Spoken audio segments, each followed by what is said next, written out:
আপনি যেই কোনো বিপদের যেই কোনো প্রয়োজনের দোয়া যদি কবুল করাইতে চান যদি যে দোয়া কবুল করাইতে হবে,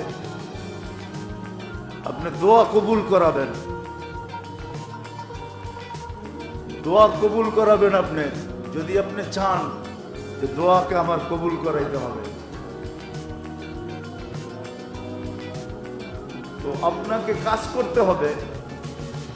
আপনাকে যদি কবুল করাইতে চান, আপনি যদি কবুল করাইতে চান, তাহলে একটা সিস্টেম আছে।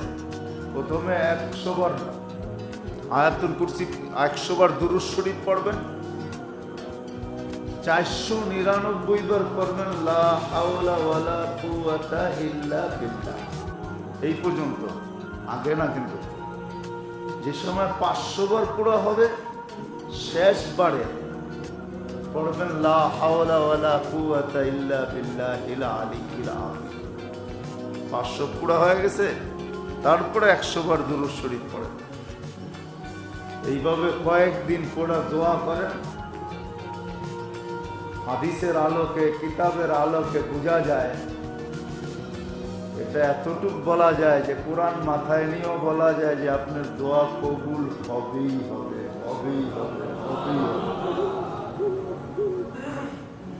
আপনাকে প্রথমে 100 বার দুরূদ শরীফ মনে উঠলো, এই জন্য বললাম। 499 বার লা হাওলা ওয়ালা কুওয়াতা ইল্লা বিল্লাহ।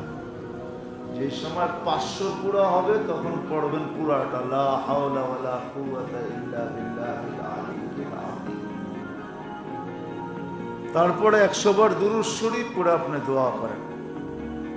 বিয়ে হয় না, শাদী হয় না, বাচ্চা হয় না, চাকরি হয় না, বাকরি হয় না, ব্যবসা ভালো না, লাভ হয় না, লস, যার জন্য পড়তে চান